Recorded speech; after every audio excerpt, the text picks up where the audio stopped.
So it will be in English. I hope that's not a problem for you. As a researcher at Stockholm University, I do research into climate activism. I've been doing that since about 2012, since the beginning of my PhD. And over the years, I've been doing various research projects on different kinds of environmental activism, and in particular, climate activism. One of my first main projects into that subject was around the 2015 COP21 Paris climate summits and the mobilization of the climate movement around that. And more recently, I've been doing research into the global Fridays for Future mobilizations that I'm sure you're all familiar with. One of my main aims in my research is to understand how different strategies come about in the climate movement, why different parts of this climate movement have different strategic preferences, and how those strategies, what kind of consequences those strategies have. And tonight I want to be talking about one of those strategies or one of those strategic questions that I think is quite fundamental to today's climate activism. And that's the question, demand action or do it yourself. What I mean exactly by that will become clear in a minute. So we've known about the problem of climate change for quite a while now, perhaps longer than you might think. Actually, in 1859 already, a researcher named Tyndall from the UK already predicted that something like climate change might come about as a result of the CO2 emissions that result from burning fossil fuels that, of course, people were already doing in those days of the early industrial revolution. A bit more recently, but already for quite some time now, people have been protesting and being engaged in various forms of activism to demand that states do something or do more about this problem of climate change. The picture you see here is taken in Copenhagen in 2009 at the big climate summit that was held there. But actually climate activism goes back in time already, a bit longer than that. One could say that throughout the 90s, we see it slowly emerging. And in 2000, in The Hague, in the climate summit, there we see the first larger climate demonstrations, or at least the more visible climate demonstrations emerge, leading into this one in 2009 in Copenhagen, one of the most significant ones to that date. And of course, as we all know, we've also seen much more recently still very visible climate demonstrations, perhaps more visible climate demonstrations than we've ever had before. Under impulse of Greta Thunberg, who started her demonstrations, of course, in Stockholm outside of the parliament in August 2018, we slowly saw the emergence of a global wave of climate demonstrations. So that raises some questions, of course. Since that has been happening already for some decades now, we need to ask, what are the similarities between what has been happening so far and what is happening now? Has anything been changing, or do people just keep doing the same thing over and over again? Is it, using the definition of Einstein, madness to keep doing the same thing over and over again, expecting a different outcome, or is actually something fundamental changing? One of my arguments tonight is that something is indeed fundamentally changing. Even though climate activism can, of course, sometimes on the outside look the same and look like a repetition over time. Let's take the example of the two pictures we have here. On the left, we have a blockade. We see people sitting in the street, clearly occupying a space out of demonstration, again related to climate change. On the right, we also see people blocking something different, a coal mine, but we see a similar tactic. We see a blockade in relation to climate change. So these two pictures might look similar, but there's actually something very different going on. And to understand that, we need to look inside what these protests are all about. Starting with the demonstration on the left, the Extinction Rebellion demonstration. This demonstration and the ones that are part of the Extinction Rebellion campaign that I assume you are familiar with by now has been rallying around the following set of 3 demands. So Extinction Rebellion says, we demand that governments tell the truth about the ecological crisis.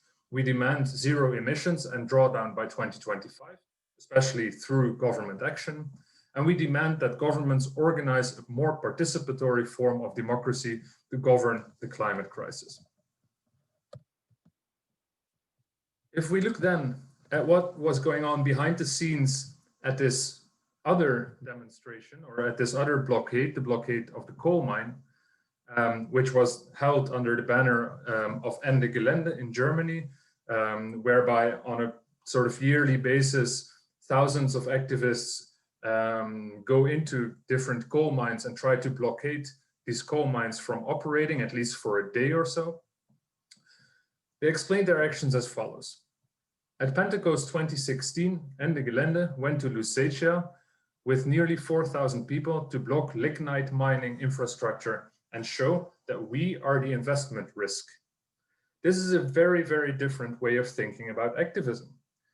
In this case, the activists are not demanding that any state or national government will intervene to do something about climate change. No, rather, these activists are taking matters into their own hands, blocking with their own bodies the production of CO2.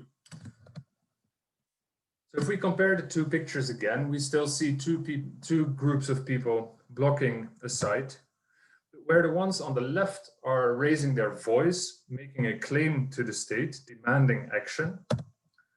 The ones on the right have sort of exited from that process of demanding action and have opted for DIY, do-it-yourself activism instead.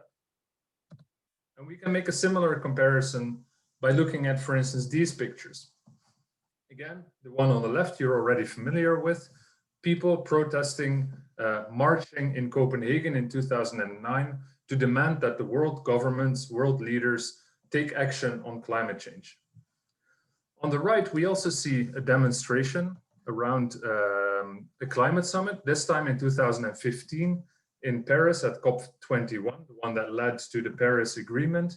We see also people demonstrating around the summit, but importantly, the people on the right, or at least the organizers of this demonstration, explicitly wanted to not make any demands from government leaders, because their argument was government leaders will never deliver what we need on climate change. And so we stopped making demands from them, because making demands will only suggest that we believe that they are willing or able to act on our demands. Instead, what we are here to signal is that we take climate change seriously, and that from today on, we will take matters into our own hands through direct actions, such as the Ende Gelände mine blockades, or similar actions. So again, we can say the people on the left are using their voice to make a demand from government leaders. The people on the right have exited from that system of making citizen demands and are saying, we will do it ourselves. We will take matters into our own hands. And that raises some interesting questions about climate activism, because clearly we see 2 very different logics of action. And so some of the questions that I want to be addressing in this lecture tonight is, what does the shifting role of the state in climate activism look like? How can we explain that shifting role? How can we explain that some activists want to target the state, whereas other activists say, no, we will take matters into our own hands? And what can that tell us about the meaning and significance of the climate movement today? I won't be answering those questions literally, but those are kind of the questions that I had in the back of my mind when preparing this lecture. The outline of my presentation will be as follows. I will first introduce you to what I call sort of the traditional model of environmental action, the one that is still focused quite strongly on the state. And also introduce how historically we've gone beyond that model. In the second part, I will be discussing the new arenas of environmental action that emerge and some of the challenges that come with it. And in the final part, I will be arguing that the recent demonstrations by Fridays for Future and Extinction Rebellion reclaim the state or reintroduce the state into climate activism. And I will be discussing how we might be able to explain that and what the results of that process might be.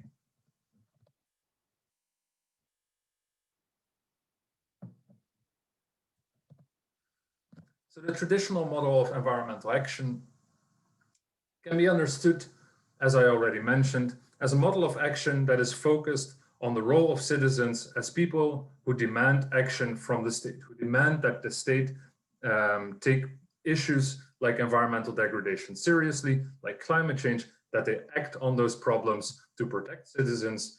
And so states, and later on the states united in the United Nations, and in particular the United Nations climate body, became the locus of action for making demands.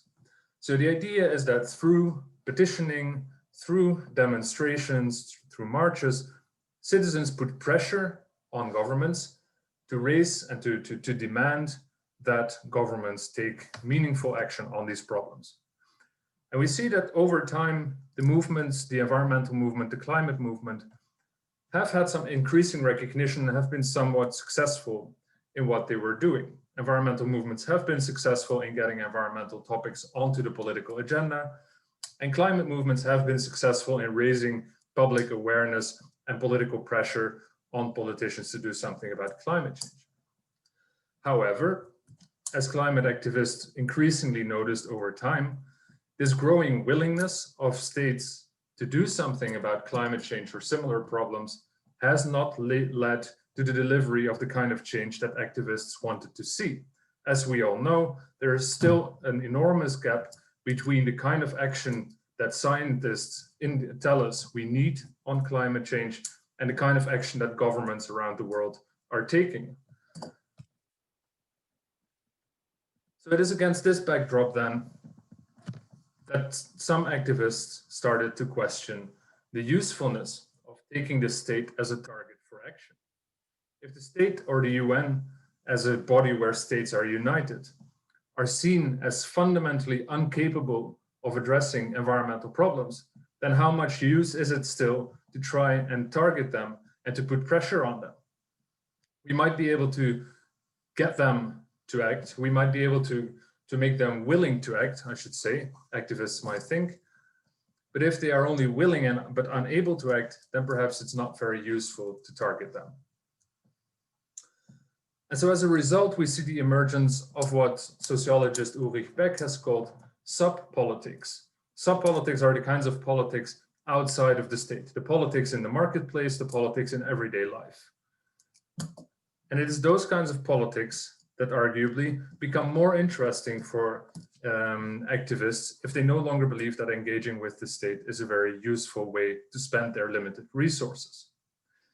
And so as a result, we see the kind of direct action emerge, the kind of direct action that we see represented in Ende Gelände. But also we see a kind of DIY, do-it-yourself politics that we will come to in a minute. It is important to point out at this point that what I am talking about is not anything, no absolute change. I'm not saying that in the old days, everyone targeted the state, and in what followed, nobody wanted to target the state anymore. Already from the early days of environmental activism, people were engaged in, for instance, environmental action in everyday life. People were already engaged with alternative food projects whereby they tried to be more sustainable with their food. At the same time, even the people who are today engaged in the kind of DIY activism that I will be talking about afterwards are often only doing so partially. So we see over time that all these kinds of strategies, the ones that target the state, the ones that take matters into one's own hand, have all existed side by side. But what I'm arguing is that over time, as it became more and more clear to activists that the state might be unable to act efficiently on climate change, that these actions of taking matters into one's own hand became more attractive and more pronounced. So what kind of action are we talking about then? As I mentioned, we've already talked about the direct kind of action embodied by the kind of mining blockades of Ende Gelände. But what I'll be focusing on here now is rather the environmentalism of the everyday life. And I will also be talking a bit about the challenges of that kind of action, the kind of ways in which it has been criticized as a strategy. So there's various ways in which, as we all know, people can take action for the environment in their everyday lives, in the marketplace, in their everyday behavior. We see people getting involved in community energy projects by which they start producing local clean energy. They might become involved in food projects by which they start producing their own food at a local level. People might become vegetarians. They might buy certain products for political reasons, or they might refuse to buy others for certain reasons. People might start bicycling to work using more sustainable means of transportation, or they might choose to isolate their house or wear ethical clothing. There's many ways in which people today are engaging in environmentalism at a practical level at everyday life.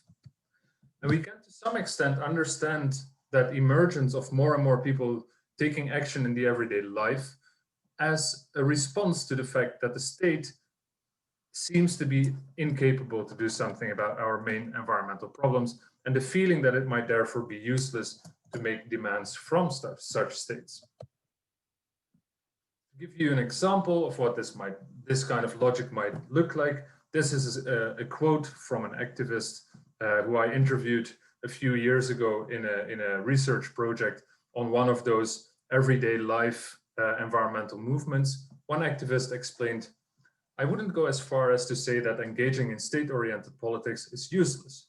Political parties are open to our concerns. In other words, they are willing to listen. But I don't believe in the system's ability to act. Instead, I think we can better do it ourselves."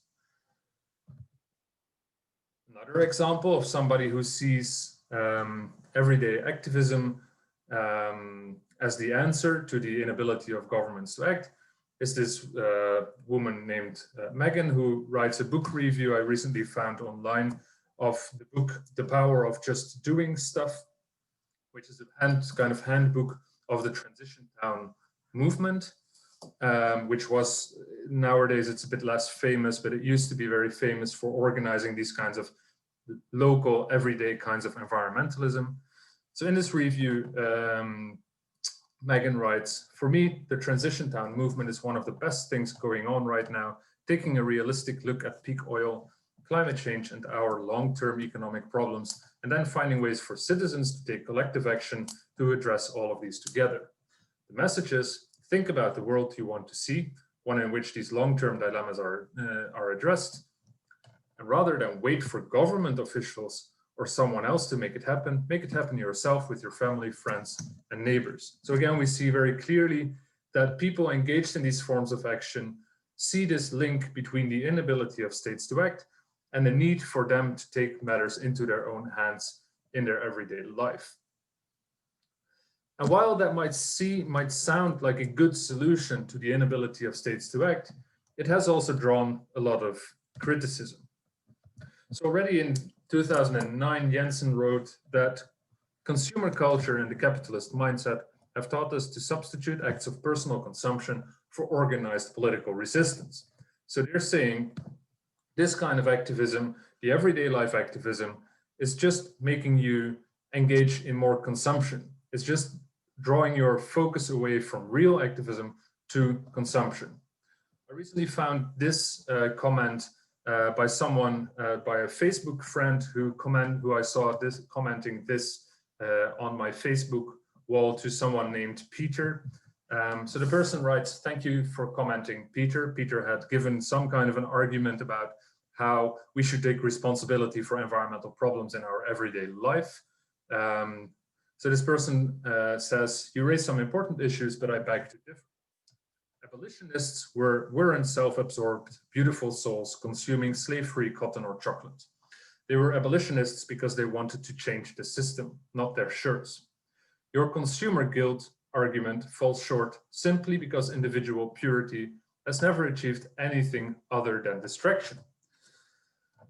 So while some people see this everyday kind of activism as a solution to the state's inability to act, other people see it as a very harmful distraction. So to sum that up, there's two main concerns. Firstly, there is the concern that everyday life environmentalism does not confront the status quo or the system or whatever you want to call it, like organized resistance does. Instead, the aim is to gradually replace the status quo. However, some worry that this kind of lifestyle politics or everyday politics are too small scale. They have difficulties reaching beyond the usual suspects. It's only a part of the population that is inclined to engage in this kind of everyday politics, and it is very difficult to get those people who are not naturally inclined to participate in those kinds of actions, to get them involved. And even for those people who are involved, there is problems such as the value action gaps. In other words, people who say they want to consume and live sustainably, often in their behavior are a lot less sustainable than they actually would like to be. So there is some caveats in this approach. However, I think that these critiques are perhaps somewhat too harsh, even though there is, of course, an important message in them. First of all, this kind of everyday environmentalism is in research found to be spreading and scaling up. Whether it's going far enough and fast enough is another question, but it's not so that it is just something that a few people are doing. Secondly, activists are actually aware of these challenges and they actively try to deal with them, for instance, by developing synergies with resistance tactics. What I mean by that is that many activists who are mainly involved in this form of everyday solution building, this everyday environmentalism, often know that that cannot be the only way to solving problems like climate change. They know that they also need to challenge political systems to get more large-scale change. And they often organize their alternatives in ways that allow them to bring these two kinds of strategies together. And so therefore, everyday environmentalism does not necessarily replace resistance.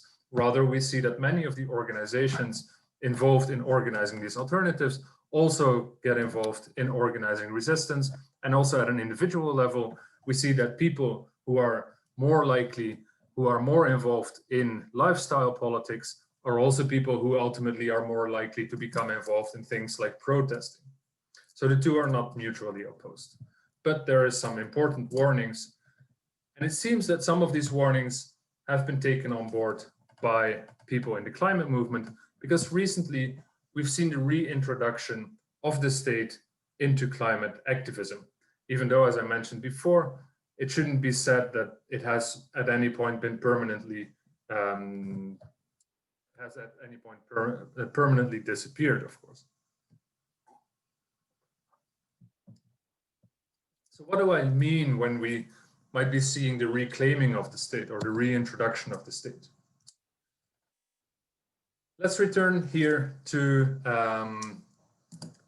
this picture of the demands of Extinction Rebellion, who say that we demand that governments tell the truth about the ecological crisis, we demand zero emissions and drawdown by 2025, and we demand participatory democracy.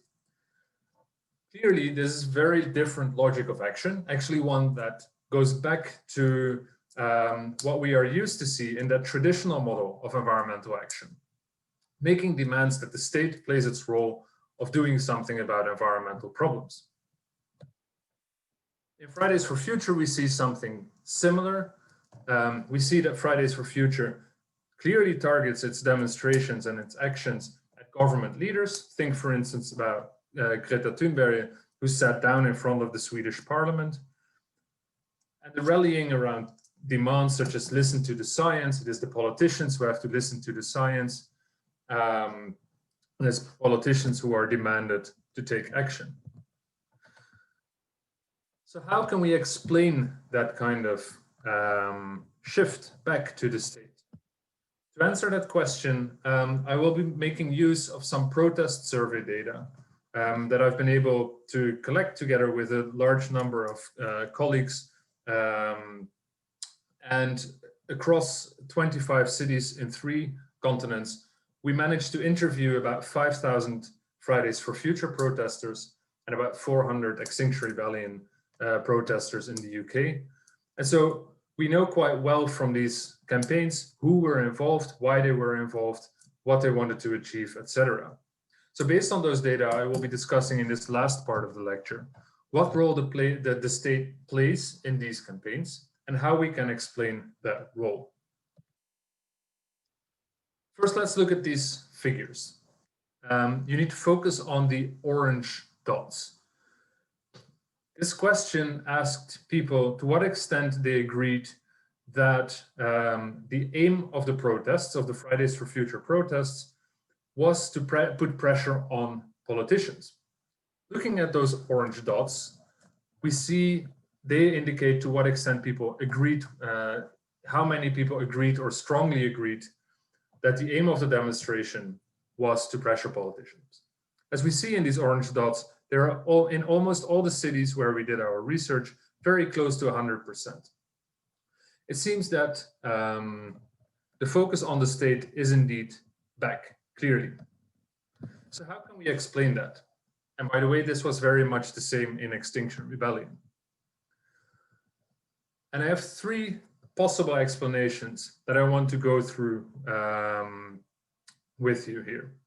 The first one is, can we say that the return of the state is a direct response to the shortcomings of a focus on do-it-yourself activism in the everyday life? Or secondly, might it be that because there is a lot of newcomers to climate activism in groups like Fridays for Future and Extinction Rebellion, that those people are simply not disenchanted yet, that they have not yet been disappointed by the state, and that it is only time before they find out that the state is unable to act on climate change. And that once they find out about that, they will also start taking a more DIY approach to climate activism. Or is it the third option, namely that moralistic instead of instrumental framing is taking a more central place in climate activism, making the question who ought to act, whose responsibility is it to act, more central, rather than the question of who is most likely to do something about it. So let's look at that first option. We see here the results of the following question, again asking participants in the Fridays for Future demonstrations to what extent they agree with the statement that climate change, stopping climate change must be primarily accomplished through voluntary lifestyle changes by individuals. Again, the dots indicate how many people, both adults and school students, agreed with this statement. What we see here is that school students in many countries were quite positive about this idea, that they were often in quite strong agreement with the idea that lifestyle change was an important answer to climate change, but it also varies a bit around the middle. There's quite some distribution, so there's quite some disagreement about this statement. If we compare that to earlier studies on climate activists, we see actually quite a similar pattern here. So there is some undecidedness about to what extent lifestyle politics are a good answer to climate change, but we cannot really say that over time people have become more skeptical about this. Moreover, about 2/3 of Fridays for Future activists have indicated that they have themselves engaged in lifestyle politics. In Stockholm, actually, that was even 3/4 of the respondents. And in Extinction Rebellion, even 90% of the people indicated that they had been involved in some form of lifestyle politics. So it doesn't seem that these activists who are demanding state action are doing so in a clear rejection of the more everyday life DIY kind of environmentalism. So I think we have to look towards the second possible answer, namely that these newcomers in activism are largely detached from previous movements, that therefore they have not shared in this disappointment of previous campaigns, and that therefore they are not yet convinced that the state is unable to act. And that therefore their disenchantment still needs to come, and that afterwards they will become these kinds of DIY activists. Firstly,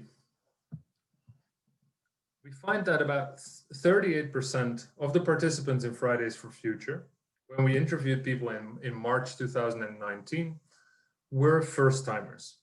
That's less than half the participants, but it's much, much more than what we found in previous protest demonstrations.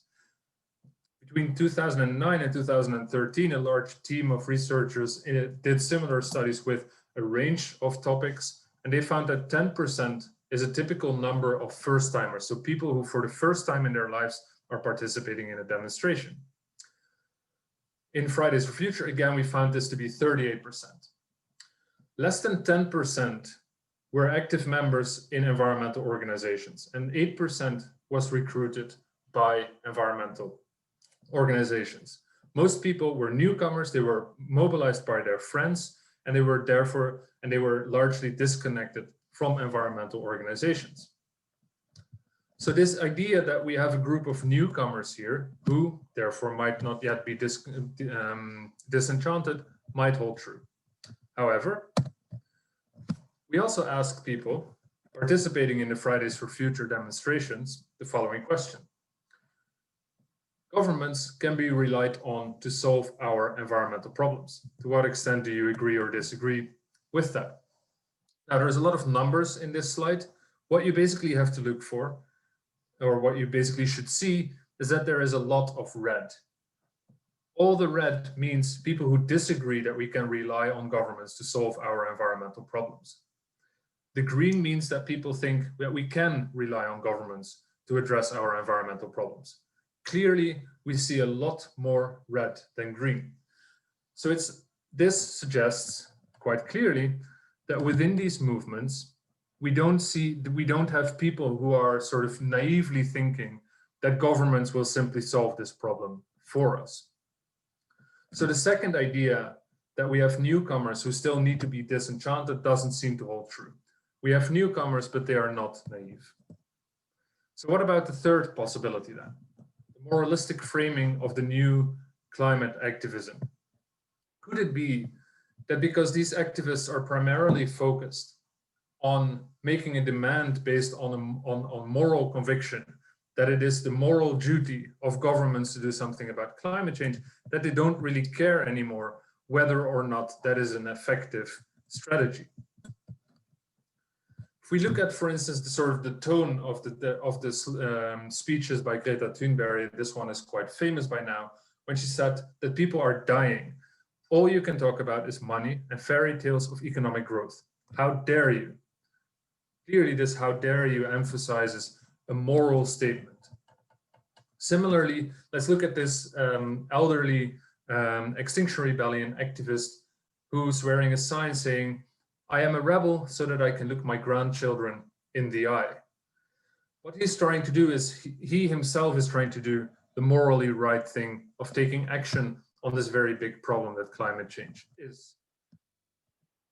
What this suggests for me is that the new climate activism represented by Fridays for Future and Extinction Rebellion might be able to bring back in the focus on the state, because it is no longer very much interested in whether the state is really the actor that is most likely to solve our problems. Rather, they are saying it is our moral statement that the state has the obligation to do something about this problem. So I'd like to conclude with some thoughts about what that might mean for climate activism. First of all, it is of course true that this moralistic framing has been quite successful in bringing people to the streets. We've never seen this many people acting on climate change before. And it seems to be the case that this moralistic framing is able to do so by making the question of whether or not climate activism is going to be successful as relevant. It is simply about doing the morally right thing, not about doing the most effective thing. But at the same time, I think that this approach contains some danger of repeating previous mistakes that have already been made in earlier days of climate activism. First of all, it is quite risky to explicitly link movement success, even if it is framed in quite a moralistic way, to government capacity to do something about climate change, because experience teaches us that this might ultimately lead to disappointment when it turns out that governments again fail us on climate change. Secondly, the moralistic framing of climate change doesn't do so much towards solving political trade-offs. It doesn't do much in terms of solving the political difficulties that come with climate change, because climate action cannot be beyond politics. One question is, of course, whether or not we do something about climate change. But given that we know that doing something about climate change means fundamental societal changes, there will always be winners and losers in that process. And we need to understand that to do something about climate change. And the moralistic framing of simply saying we need to do something about climate change might not be able to do so much towards that. Thirdly, the now or never framing that is being used in this kind of activism is hard to sustain, even though perhaps now is the moment to go all in on climate activism. There is a problem, of course, that raises the question, what if not now? Do we then stop our activism? Or do we actually need climate activism to continue even if we don't meet the deadline? So these are some reflections on some of the shortcomings that the moralistic framing that seems to be so central in climate activism right now might face. So to wrap this up, I've been trying to illustrate that the state disappears and reappears as a central target for climate activism. That the disappearance of the state is largely driven by disenchantment with state's inability to act on environmental problems. And that this has led to replacement of state-oriented action with do-it-yourself environmentalism, either everyday environmental action or direct action. But at the same time, or more recently, we see that the new climate activism represented by Fridays for Future and Extinction Rebellion seems to bring the state back in. Potentially based on this moralized framing, which I argue is perhaps the most likely explanation for this trend. And finally, I argued that this moralistic framing is able to motivate climate activism even in quite desperate times, but that it comes with some risks as well. So I thank you for your attention, and I look forward to receiving some questions and answering those for you. If you want to reach me at a later moment, I see there's a small typo in this email address, but you can reach me at Joost de Moor at stadsfiet, not stadsfair.su.se. The moderator is sending me the questions through the chat. I will also just stop sharing the screen now. I see there's no questions yet from the moderator.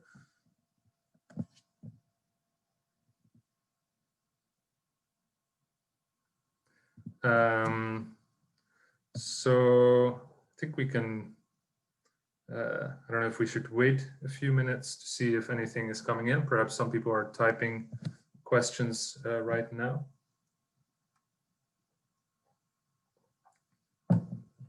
Okay, the moderator is telling me that I can wrap up and answer questions later. So again, if you do feel like you have some questions, you know how to contact me. Feel free to contact me with questions. I'm happy to answer those. So thank you for your attention tonight. And I hope this was a useful lecture for you.